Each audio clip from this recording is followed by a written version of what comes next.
안녕하십니까. 2022년 5월 31일 최병무 팩트 시작하겠습니다. 6월 1일 지방선거가 이제 내일로 다가왔습니다. 자, 우리가 늘 얘기할 때 지방선거 D- 며칠 이렇게 얘기하면 이제 실수를 하지 말아야 된다.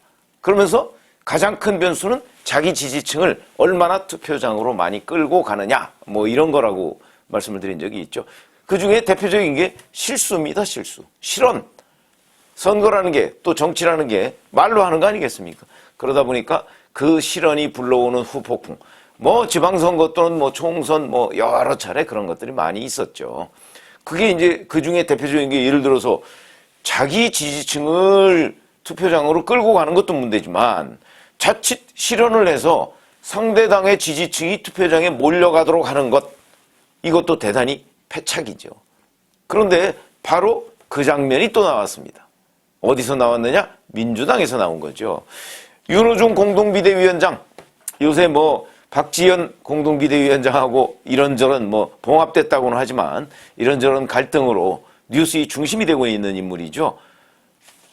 어저께 이렇게 얘기했습니다. 충북 정평군 새마을금고 앞에서 이제 민주당 후보 지원 유세한다고 가가지고 국민의힘 정평군소 후보로 나온 사람이 탤런트 송기윤 씨. 아마 제가 썸네일에 이렇게 해놨으니까 얼굴이 기억나실 겁니다. 탤런트 송기윤 씨. 이 나이를 언급해가면서 저도 참 좋아하는 연기자신데 연세가 70이 넘으셔서 연기는 이제 그만하시려는지 모르겠다. 70이 넘으셔서 새로운 걸 배우시기는 좀 그렇다. 군정은 한 번도 안 해보신 분이다. 연기하듯이 잠깐은 할 수 있어도 4년 군정을 맡기기에는 적절치 않은 것 같다. 하시던 일 계속 쭉 하셨으면 좋겠다. 이렇게 얘기했습니다. 자, 우선 70이 넘으셨냐 과연? 팩트. 70입니다. 딱. 1952년생입니다. 70. 넘은 건 아니죠. 70. 윤호중 비대위원장은 그럼 나이가 몇 살이냐? 59입니다. 11살 차이네요. 11살. 그런데 송기윤, 탤런트 송기윤 씨, 국민의힘, 그러니까 정평군수 후보로 나온 거죠. 정평에서 초등학교, 정평초등학교, 정평중학교 나오고 정평공고를 졸업했고 MBC 탤런트 뭐 공채했다는 거고요. 5년 전부터 재경 정평군민회장을 맡고 있다고 합니다. 뭐 잘 아시다시피 뭐 아직도 굉장히 왕성하게 활동을 하고 있는 사람이죠. 그렇기 때문에 자, 이런 자연적인 나이라는 것이 정말 무슨 새로운 일을 맡기에 적절하냐 적절하지 않느냐, 이거는요 평상시 같으면 괜찮습니다. 그런데 선거 때는 굉장히 조심해야 되는 발언 중에 하나죠. 왜 그러냐, 이렇게 되면 이제 70세 정도 되는 또는 70세가 넘는 그 언저리에 있는 유권자들은 이제 분기탱천하게 돼 있죠. 왜냐하면 나이라는 거는 그야말로 뭐 나이는 숫자에 불과하다 이런 얘기도 있습니다만은 나이라고 하는 거는 그 나이 때 똑같은 나이라고 해서 어떤 건강이나 이런 것들이 비슷하지 않습니다. 잘 아시다시피 송기윤 씨가 윤호중 비대위원장보다 더 건강할 수도 있습니다. 그런 것들이 바로 나이거든요. 그러니까 나이를 함부로 언급해서는 곤란한데 특히 민주당 같은 경우는 그 전신부터 나이와 얽힌 설화들이 굉장히 많았습니다. 우선 최근에 박지원 공동비대위원장이 얘기한 586 용태론. 그것도 뭐 586이라는 게 뭐 50대 그다음에 뭐 그 80년대생 뭐 이런 거 아니겠습니까? 근데 그 사람들은 뭐 다 나가라 이런 것도 아니거든요. 586 중에서 옛날에 386, 그게 이제 노무현 정부 때 386이 지금 한 20년 지났으니까 586 된 거 아니겠습니까? 그러니까 이 386들을 다 나가라 이런 것도 아니고 그 중에서 정치를 오래 해왔는데 유권자들로부터 아 이제 기득권 정치의 대명사야 그만해 라고 지목을 받고 있는 사람들, 어찌 보면 그런 사람들이 바로 윤호중 비대위원장, 이번에 송영길 서울시장 후보, 이런 사람들입니다. 이런 사람들에 대해서 용태론 이런 게 이제 당내에서 나오고 있는데 그 부분에 대해서 또 본인이 지목을 당하니까 본인은 불편한 모양이죠. 바로 어제 이 발언을 하기 전에 어제 오전에 MBC 라디오에 가서 또 이렇게 얘기했습니다. 이를테면 나이를 가지고 몇 살 됐으니까 그만해야 된다. 이런 방식은 적절하지 않은 것 같다. 기존 정치인들에 대해 보다 더 엄격하게 실력이나 능력 등을 평가해야 한다.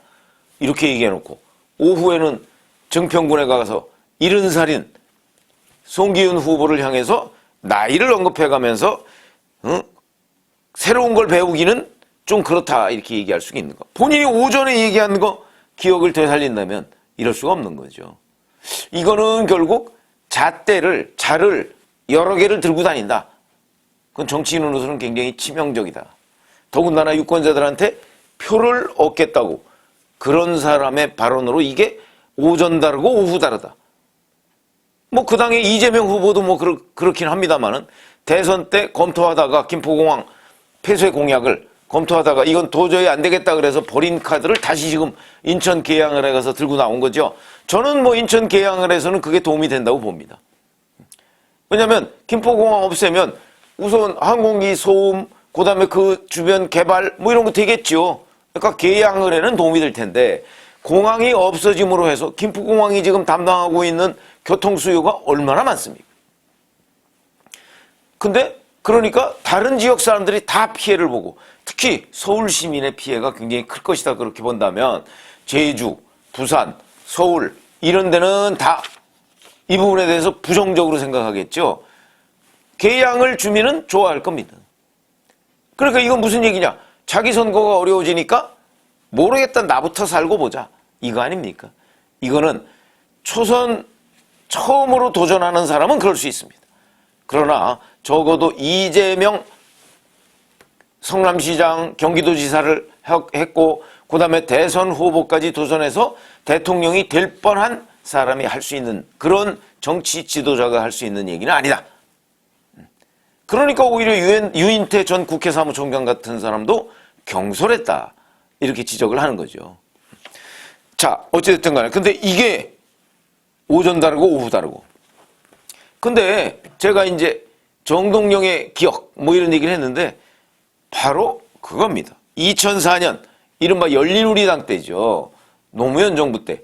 이때 노무현 전 대통령, 노무현 당시 대통령 탄핵 사태 이후에 치러진 선거입니다.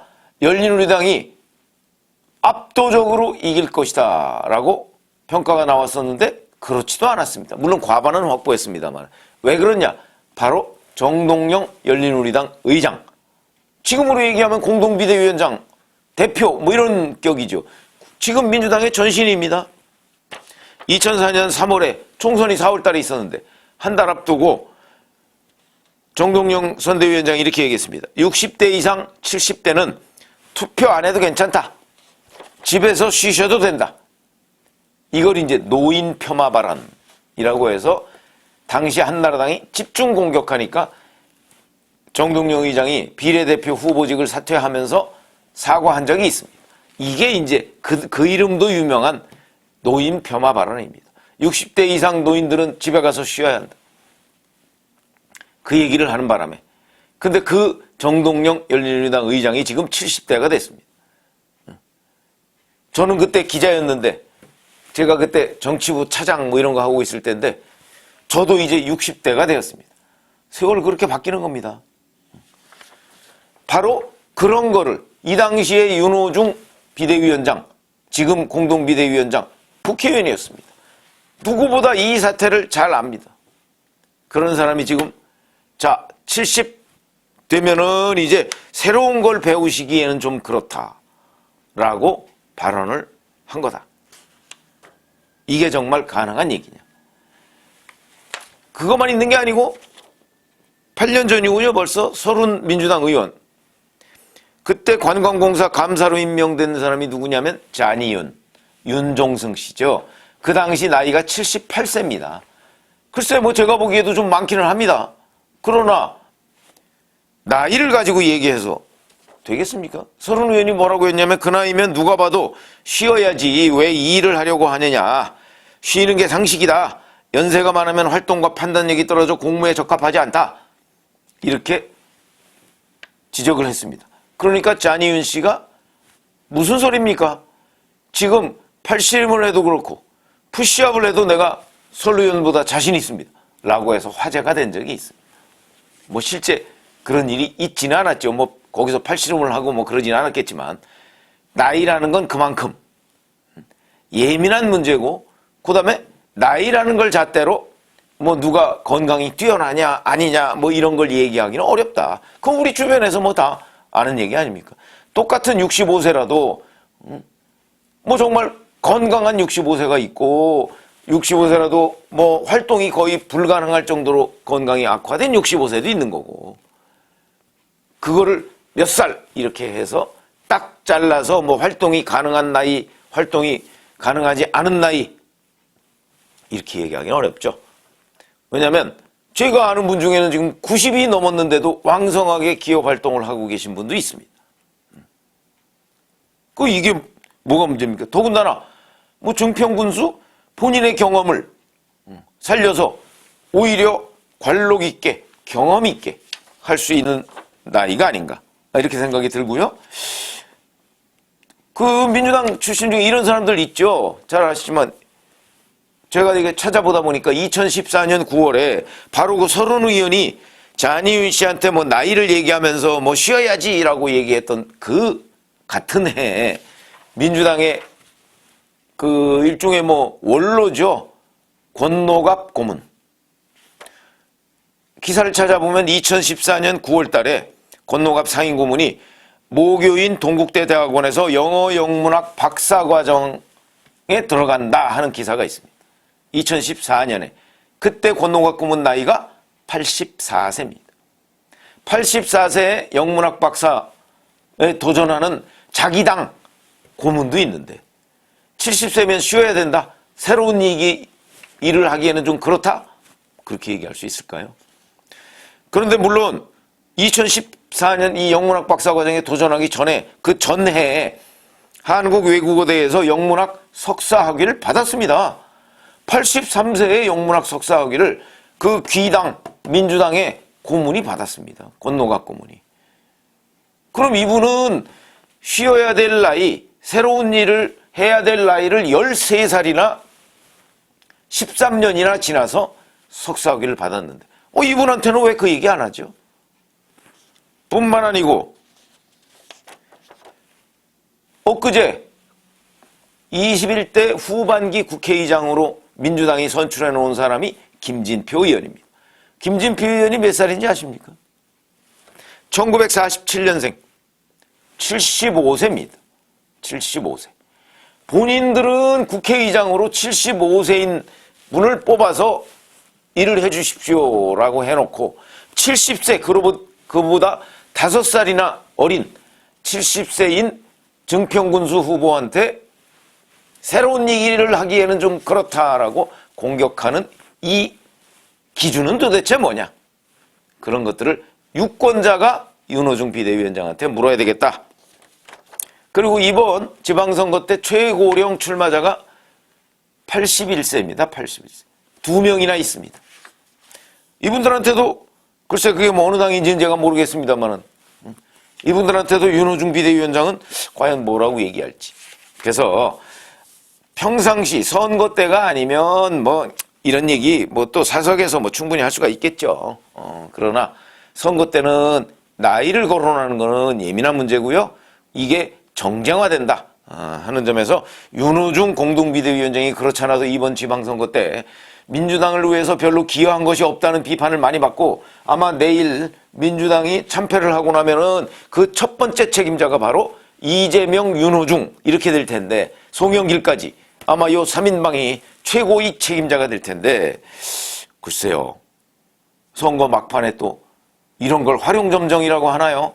윤호중 공동비대위원장이 또 나이 그것도 70세밖에 안 되는 본인하고 11살 차이밖에 나지 않는 그 국민의힘 후보를 공격했다가 아마 오늘 굉장한 후폭풍에 시달리게 될 것이다. 이게 내일 선거에 얼마나 큰 영향을 미칠지 뭐 이제 선거 뭐 대부분 다 그 마음은 정해 놓았겠지만 그러나 이런 것들이 막판에 조심해야 될 일을 또 윤호중 비대위원장이 그 언급해서 바로 18년 전이 되네요. 벌써 2004년 정동영 열린우리당 의장의 노인 폄하 발언을 소환했다. 이런 말씀을 드립니다. 고맙습니다.